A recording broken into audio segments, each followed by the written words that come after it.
Hey, what's up guys, it's Coded, and today we have an unboxing of the Cosmic Huanglong M.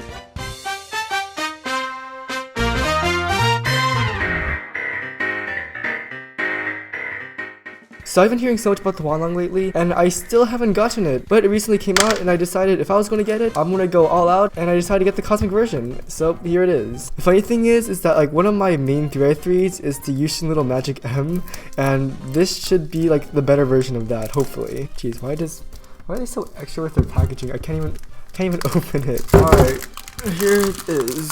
So this is the cube. Wow, that looks really cool. So you have the Cosmic full bright shades, primary internals. Seems a little bit tight on the box. I might have to loosen it later. Yeah, overall it looks really cool and pretty similar to the YuXin Little Magic. Alright, first turns.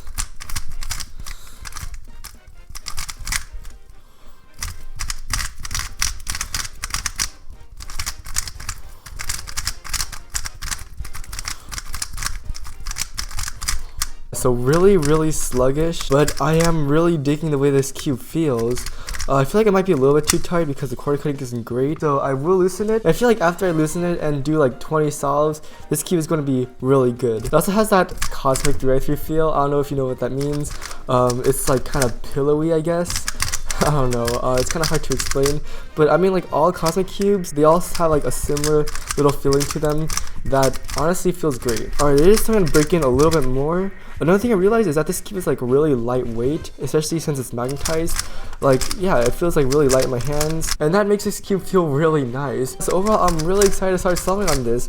And as for the cube in general, like the YuXin Huanglong, I guess this is the first time making a video about it, and I've heard great things about it. You know, Kevin Hayes seems to really like it, and I can't wait to start using it also, because one of my mains is the Cosmic Little Magic, and this cube could only be better. I am getting some small little catches here and there, but that's just because of the tensions. Yeah, overall, really promising 3x3, and I can't wait to keep on solving on it. Anyways, that's all for this video, and I'll see you guys in the next one.